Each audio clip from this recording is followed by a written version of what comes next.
I'll keep my guns, try to keep my money and my religion too.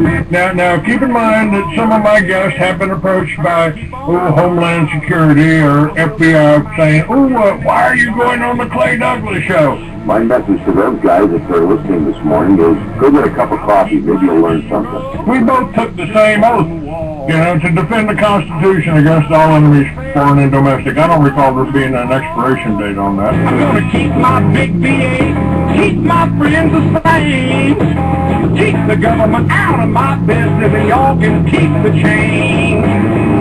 He is the free American, Clay Douglas. We know what we need. We know who to blame. Catch the Free American Hour, weekdays at 7 a.m. Pacific, 10 a.m. Eastern. I'll keep the USA and y'all can keep the change.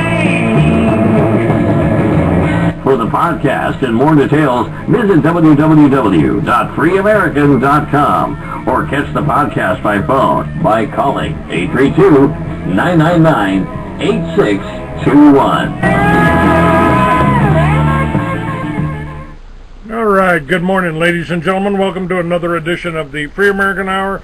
I'm your host. I am Clay Douglas. My guest today is Dave Mitchell. He's an Iraqi vet. Hello, Dave. How are you? Hey, Clay. How's it going? Pretty good, pretty good. How long have you been back? How long were you over there, and how long have you been back? My deployment was a total of 1.5 years. I've been back since March of 2006. All right. What kind of action did you see there? What was your MO?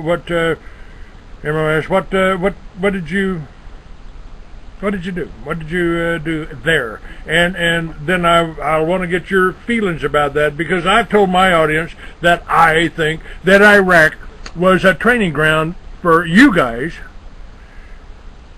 so they could bring you back to use you against the American people. I think when the Homeland Security went into effect, I filmed the first Homeland Security meeting, briefing of law enforcement, and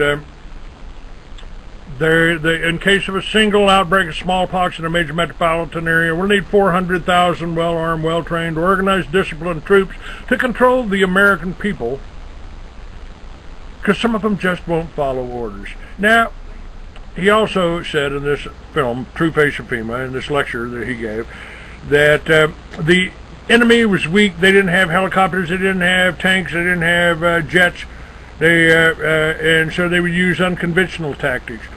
The law enforcement thought he was talking about Al-Qaeda or the Muslims. I think he was talking about the American people. So let me just kind of give you the floor. Tell me about what you saw there, and then we'll get into your feelings on it. I mean, I volunteered for Vietnam, just so you know where I stand. I volunteered for Vietnam. I didn't go because the Army tried to kill me beforehand, and I learned that the Gulf of Tonkin was a lie, just like the whole weapons of mass destruction was a lie about Iraq. The weapons of mass destruction that Saddam had, we gave him to use against Iran. I'm pretty sure that's all verifiable facts. Would you take it from there and back it up? Okay. Well, I got in on a try-one after September 11th. It took me about 1.5 years to get in because I had a 22-year gap in service. So I got in field artillery unit. Within 6 months of getting in the unit, we got deployed, activated, and we were provisional NPs, which later became an MP unit. So we were stationed in Kuwait. Didn't see any action, but we were mainly convoy security, and we had a lot of long days, heard a lot of things, saw a lot of things. That's about it.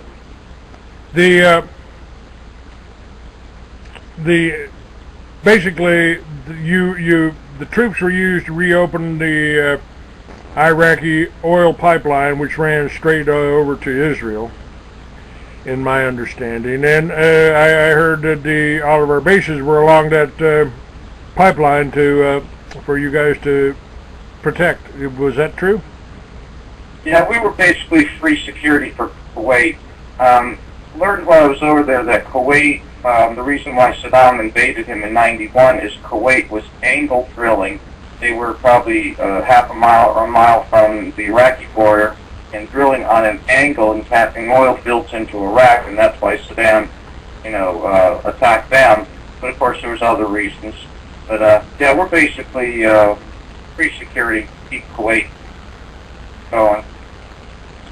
Now, let me jump to the future here. I mean, did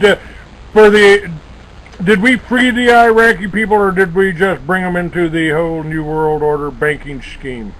Iraq was one of the countries, along with Iran, Afghanistan, and Venezuela, that weren't going along with the central bank theme, international banks.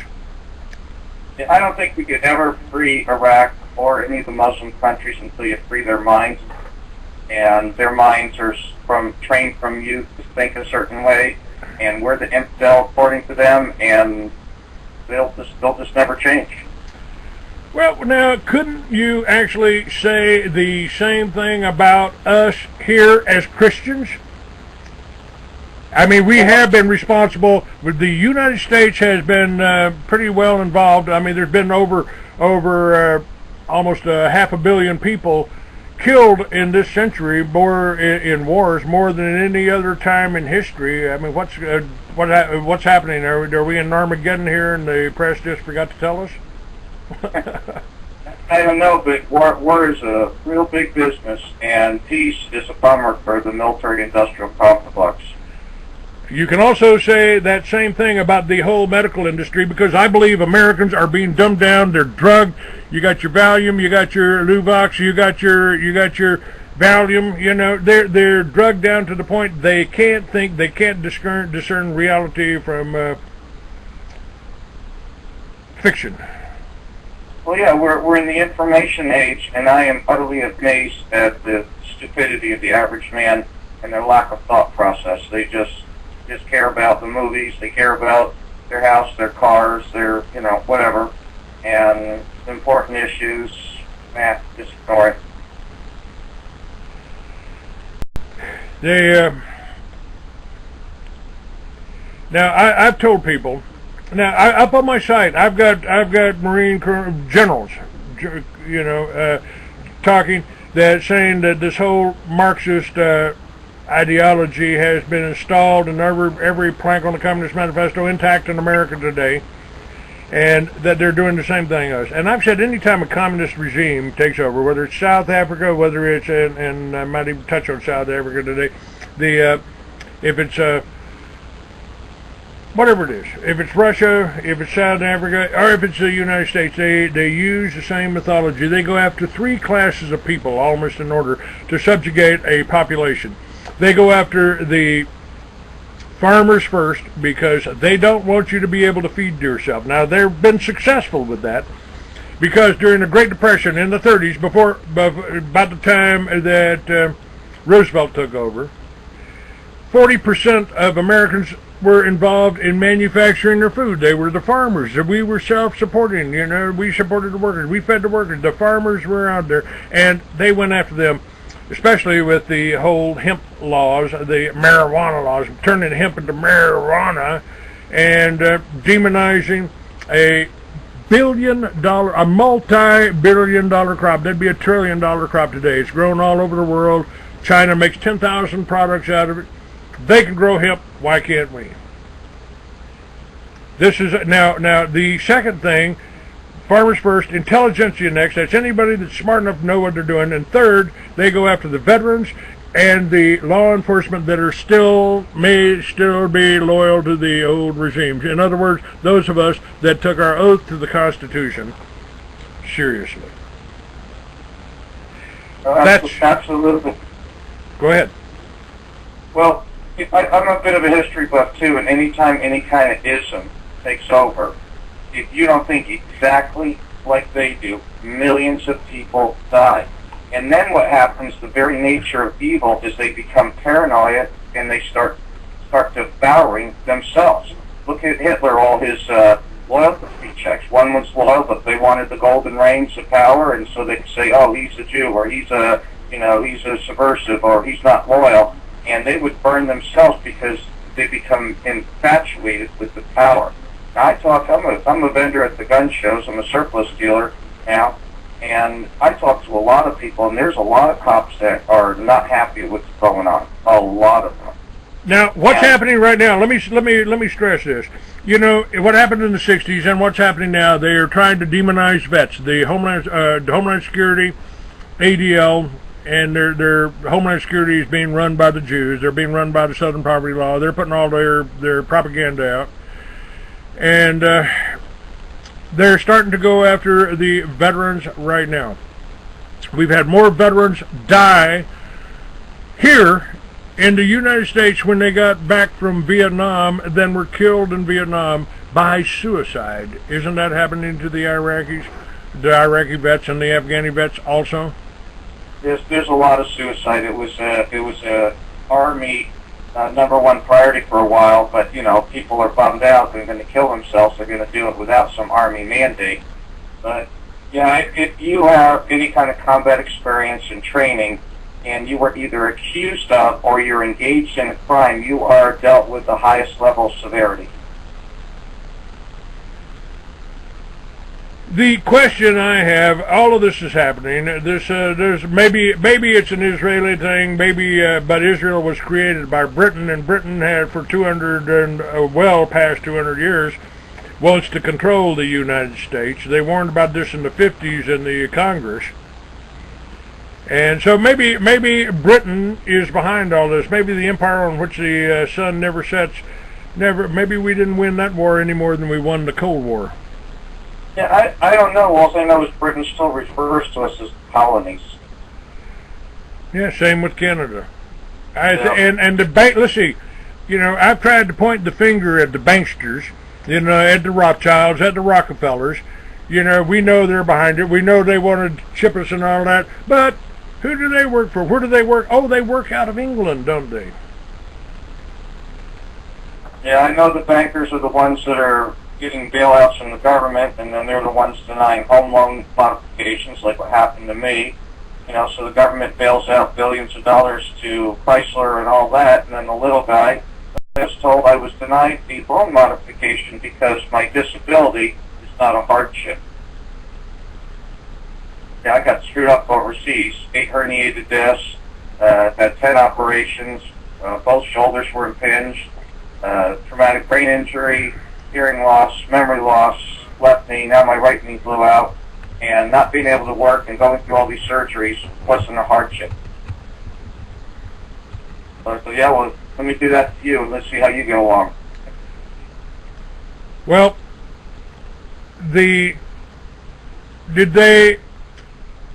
how did they develop? Now, I know why they developed the attitude about me. You know, I talk about the Christians, I talk about the Jews. I don't have any dogma, I don't have any bias here.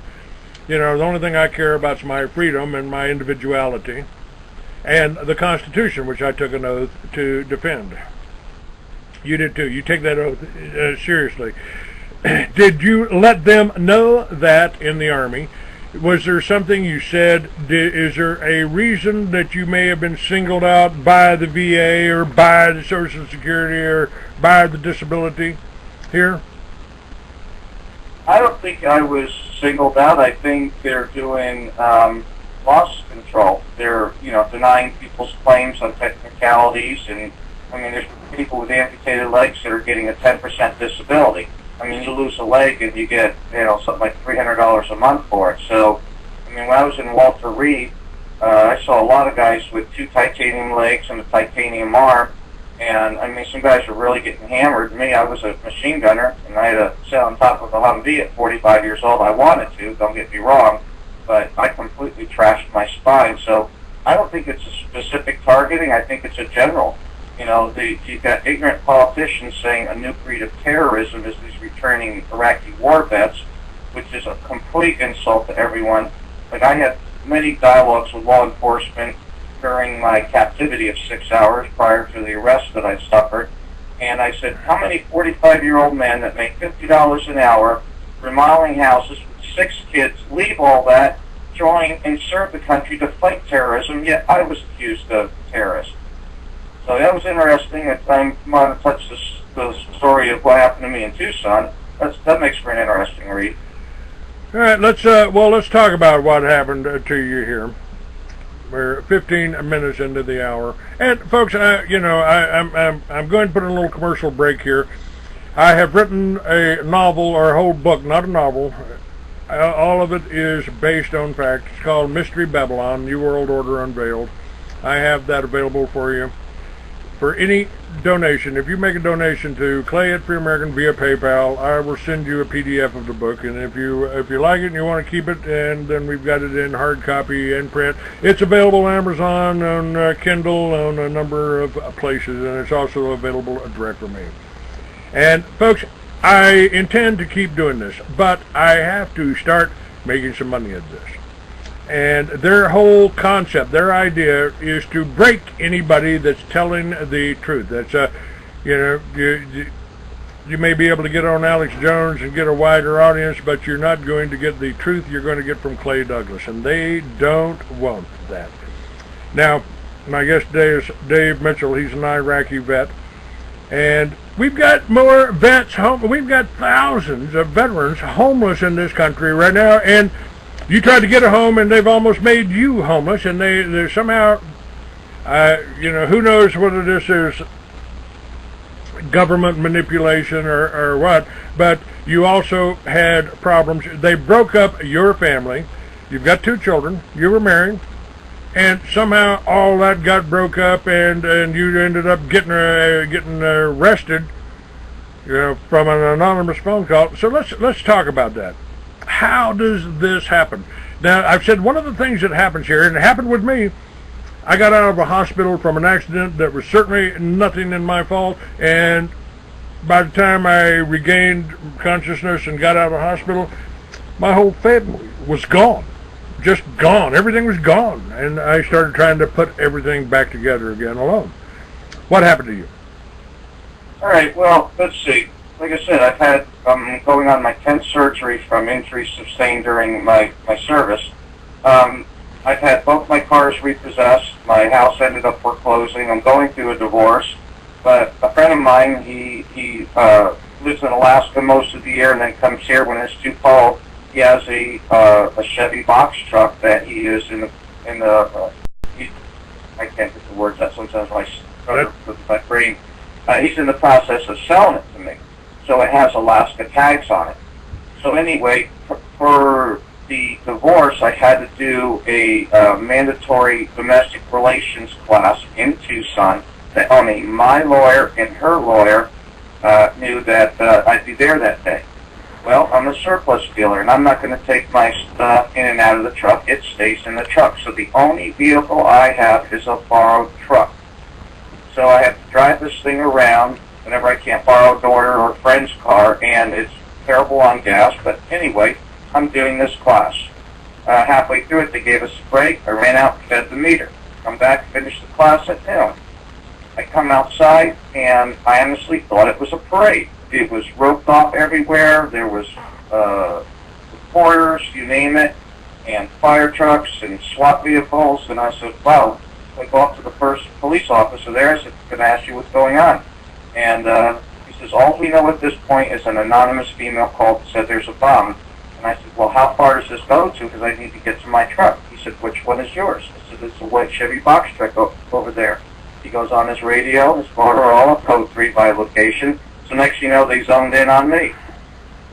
Now, they started talking to me and asked me, well, where you come from, what's in there? I said, I'm a military surplus dealer. And mind you, I was in an MP unit. A lot of the guys in my unit are law enforcement. A lot of guys, I can't mention the agencies, but, there's a lot of different people that know me. I'm well known in the city of Tucson and Phoenix when I do the gun shows.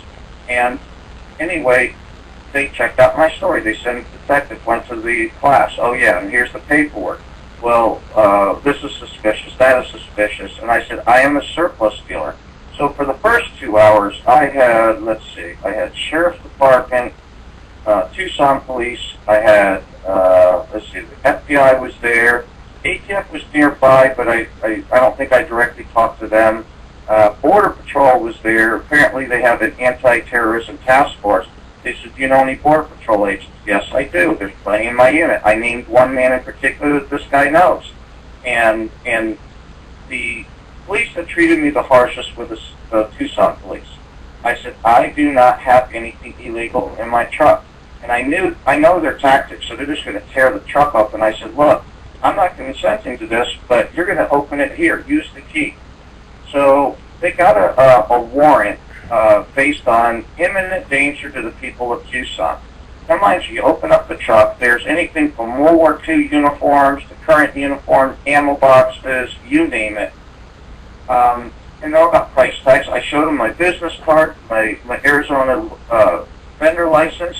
I said, I am a surplus dealer. And so they went through it. Now, mind you, I'm a disabled man, and I usually unload that truck by myself or maybe the help of my children if it's a local show. And an entire SWAT team emptied this truck out, and they were huffing and puffing.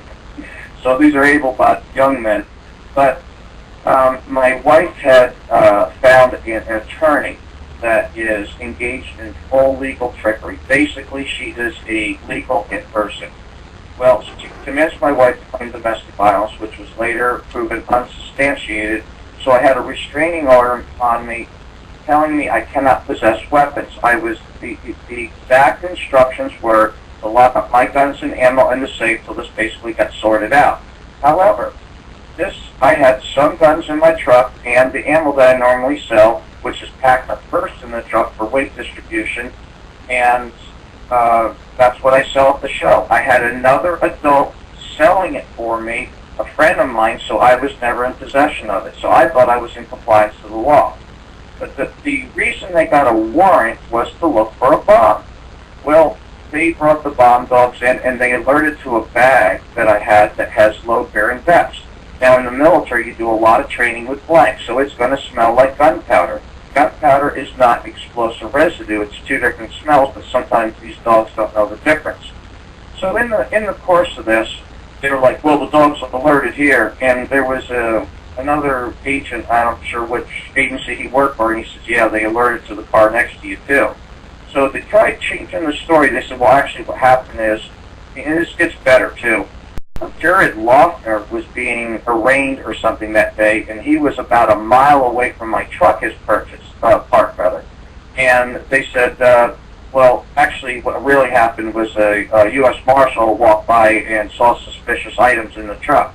Well, in the front of the truck, I had backpacks that I just picked up because there was so many, stuff in the back. I just threw them on the inside. I'm always gathering stuff. I have ad sale. I mean, I'm a above-the-table surplus dealer. So then another guy says, well, actually what happened is they were doing a random dog and it alerted to your truck. And I said, bullshit. What about the anonymous female caller? Why aren't you checking into that? And they said, oh, well, we are. So I caught them in two different lies. But they were there 6 hours, and then they decided to get me on a charge called interference with judicial process for possessing the ammo. And mind you, nothing illegal was found. However, I did have inert, which means non-live artillery fuses, which are collector items. They're called rapid training aids. They never had explosives in them. They are EOD stamped inert. Well, the Tucson police had them shipped over to Davis-Monthan Air Force Base and had snipers shoot them with 50 cal rifles to look for secondary explosions to put terrorist charges on me. So all that came back. The next day, they released me at 6 o'clock in the morning, and they returned my truck and everything else, but anything gun-related picked up. And so the charges were dropped in lieu of this diversion class I had to do. It was $200, and it consisted of, when I went to the class, we watched 3 store-bought movies. People were in there for some of the dumbest things. One man in particular, his friend stole a pack of gum at a Circle K. He was with the guy. He claimed he didn't see him do it. The police arrested his friend for shoplifting, and rightfully so, but arrested him for trespassing. The lady at the diversion class said, look, I know some of you are here for things you've done. A lot of you are here for really dumb things or things that you really shouldn't be here for. But let's face it, the city of Tucson is broke, and this is how they're raising revenue. We, the people, have now become a commodity are the politicians that are misspending our money. They got drunk on the money that came in prior to the economic collapse. They don't know how to balance money. They don't know how to be thrifty. They spent over $1 million on me, and there was nothing there. So yeah, we're sorry we did this to you. We're going to drop the charges, but still pay $200 for the privilege of having the charges dropped. I'm talking, there were law enforcement there that are going, hey, this guy's clean. He didn't do anything. Now, just to set the record straight, Clay, I had 6 children, only 2 left in the house. So here's a guy with 6 children, you know, disabled, and instead of being one of those, you know, losers on the street going, homeless, Vietnam vet, Iraqi vet, please help, God bless, I'm taking a crippled body and doing manual labor, which hurts me for up to a week or 2 after a show, just to supplement the VA money I'm getting. So that allows me to make a living. It's the only thing I know, it's the only thing I have, and the only thing where I can make money and then rest during the week and be a dad to my children. And that's being attacked. I think the reason why I have been attacked so much is because I refuse to be feminized by the system, by my wife, and there is a huge feminization going on in the military. Huge. Feminization of the military. They're making it don't ask, don't tell ain't there anymore. They're honoring homosexuals, aren't they? Well, that was coming in after I left, but for instance, an MP unit. I'm 6'6", 270 pounds. I have muscle and talent to back up anything I say. We had so many females in our unit, half of which could not pass the PT test, half of which could not pass the rifle range, yet some were getting promoted above me, and I'm a combat vet, and I had one assigned to me. I was a team leader. She was maybe 100 pounds, couldn't shoot, so I had her drive one day, almost crashed the Humvee, couldn't shoot, couldn't drive, and then we did training involving crowd control, and this girl could barely pick up the shield. And guys were afraid to say, well, look, in reality, if you were a rioter or whatever, you'd go for the weakest person. So what happens is you pay all these females to do an MP job, and when it comes down to it, you have all the men do all the work and you put them in the rear. So, in my opinion, I don't care who you are, if you're going to sign up for something, you got to be able to do it. You got to have the muscle to handle what we're doing. Back in field artillery, the requirements was, I was the #1 guy, would shove the round up in a 155 howitzer. You had to take a 98-pound round and shove it uphill up in a tube. Now, there was never a female in a field artillery unit because most of them can't lift that kind of weight. And if a man couldn't handle that, he went and did something else, motor transportation. So if there's physical requirements to an MOS, what's happening is, you know, we need a certain quota of females, so we'll just put them in there. And I've seen so much, like, qualify someone for a machine gun class. If the guy couldn't shoot well, they just gave him more ammo to eventually hits the target and he passes. I even addressed this with the battalion sergeant major and the, I guess he's the IG, he's a lieutenant colonel, or in a general slot. But prior to me getting out, they came down and asked the short timers if they want to re-enlist, and I told them I had a problem. And I said, look, I'm a weapons expert. Let me teach these soldiers how to shoot. You've got females that can't shoot. Actually, it was more than 50. It was 75% couldn't shoot, and half were failing the PT test. And I said, when they have a problem, they came to me. But because the senior, you know, NCOs and stuff were jealous of me. And but yet, when they asked me to help, I did, gladly. And I said, you have a problem here. You've got people that can't shoot. And instead of failing them, instead of taking their rank away to motivate them to want to learn, you throw them more ammo till they pass, and then you pat yourself on the back saying, look, we got a 93% failure.